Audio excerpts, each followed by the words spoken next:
Today we're going to talk about the hydrologic cycle. The hydrologic cycle is a closed loop system of water from precipitation and the atmosphere falling on the earth, going into the ground or over land and into receiving water bodies. And it is a closed loop system. Let's look quickly at some aspects of this system. We have precipitation. The precipitation falls on the surface of the earth and either rolls across the surface into receiving water bodies where it might evaporate, or it goes into the soil where it's called infiltration, and it makes its way through the soil either into the groundwater or through the soil and gets released into creeks and streams and ponds, and even sometimes into oceans and lakes. The surface runoff can also find its way to the oceans and lakes. The third place that the water falls is on vegetation, and we'll talk about what happens there in just a minute. So we want to zone in a little bit on the drainage basin, or the idea of a drainage basin. It's essentially an area of land that's drained by a river or a stream and its tributaries, and it includes water found in the water table and surface runoff.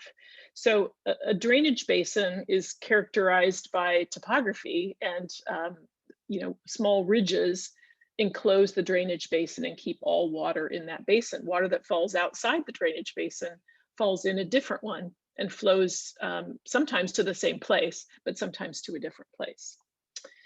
So a watershed is made up of multiple drainage basins flowing to a larger body of water. And here you can see in this illustration, this is a drainage basin with all the water flowing across the surface into streams and tributaries. A tributary is a smaller stream that feeds into a larger stream. And then eventually these feed into larger rivers, which feed into the ocean or into lakes. Ridges separate the watersheds, and everything on the other side of the ridge is in a different watershed. Sometimes ridges are between watersheds are also called divides. For instance, the continental divide is a divide between watersheds. So when we have precipitation, let's look closely again at this diagram. Precipitation is intercepted in many different ways, and it's stored. Precipitation is intercepted by vegetation, whether it's trees or shrubs or even grasses, and it's caught and prevented from touching the ground. The vegetation either takes in the water into its cells and eventually transpires the water, whatever water it doesn't need, or sometimes the water just sits on the vegetation and evaporates. So you have transpiration, which is movement of water through the plant and out of the leaves. And then you also have evaporation that happens from water sitting directly on the plant. We have surface storage, which are ponds, rivers, lakes, even sometimes just depressions in your yard is surface storage of water, larger wetlands, smaller wetlands, etc. And then lastly, channel storage is water that's stored in rivers and stream channels. So let's look at when water isn't stored on the surface, but instead is stored in the soil. Infiltration is water that soaks into the soil, and the rate of infiltration, of course, is affected by the soil type, right? So clay soil doesn't let as much water in as quickly as sandy soil does. It's also affected by the soil structure, how compacted the soil is, how much water is already in the soil, and other climate factors. Percolation is where water seeps down through the soil into the water table. And sometimes the percolation actually makes its way, instead of to the water table or deep groundwater, it makes its way to a nearby stream. When water moves through the soil, it's filtered. the soil acts as a filter, and so the pollutants that might be in that water from acid rain or other kinds of chemicals that are in the rainwater, those pollutants are removed and filtered out, some of them, by the soil. So that's why it's much more healthy for water. One of the reasons why it's much more healthy for water to make its way into streams in this way rather than as runoff. We'll talk about runoff more in just a minute. Overland flow is known as surface runoff. And surface runoff is okay, but when you have a lot of water flowing over the ground, as you see in these images, it's a problem because it gains in velocity, and fast moving water has a way of eroding soil. It has a way of carrying a lot of things in it, like pollutants. So we want to avoid a lot of surface runoff.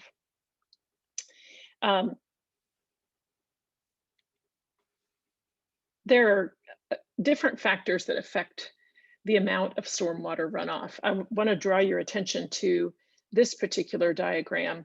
In a natural setting, on average, 95% of the water is either taken up by the trees or is infiltrated into the soil, and only 5% actually runs off.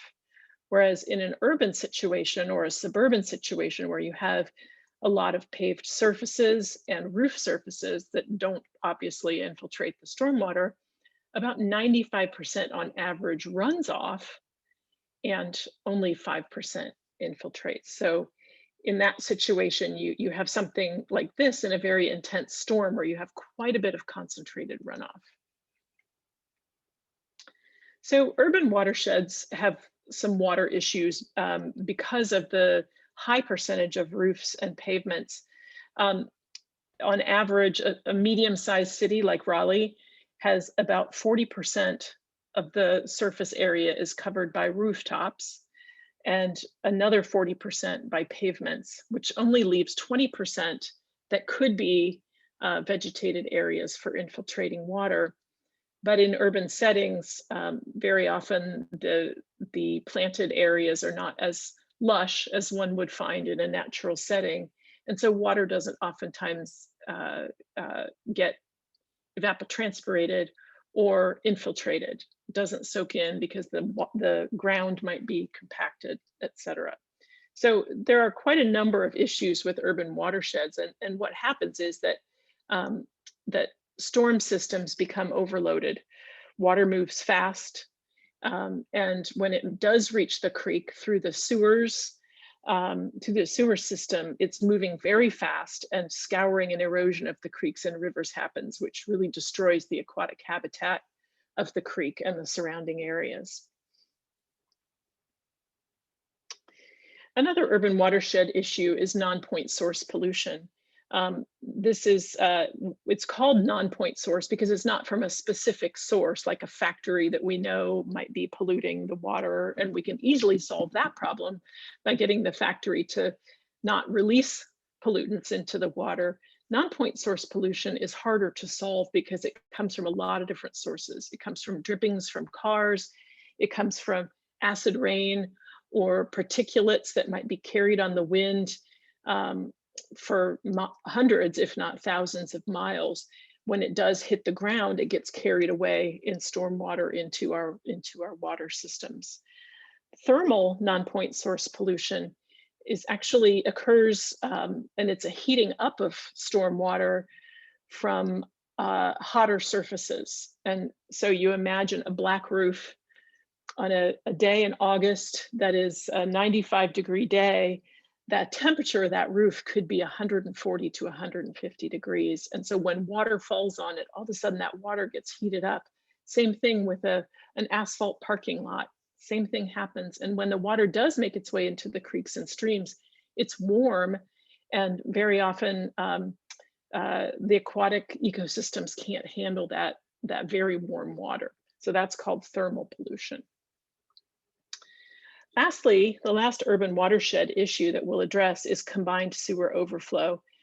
And this is discharges from a municipality's wastewater conveyance infrastructure that are caused by heavy precipitation events when storm water and wastewater systems are connected. So in the eastern part of the US, storm and wastewater systems were built in the early 20th century, and they were connected. They were meant to be separate, but what happens is they're connected enough that when a lot of stormwater comes into the system from a heavy rainfall, the treatment plant backs up, and so sewage, which was going to the treatment plant, actually gets dumped into the watershed.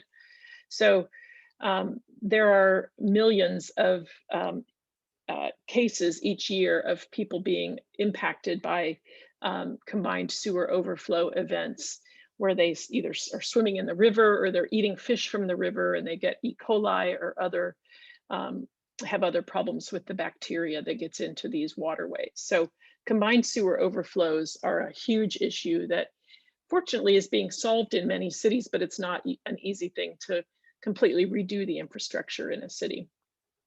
So a lot of urban watershed problems we've touched on. And I want to just say that the good news is there is a solution out there, and that is called green infrastructure. Green infrastructure essentially mimics the way that natural ecosystems handle stormwater.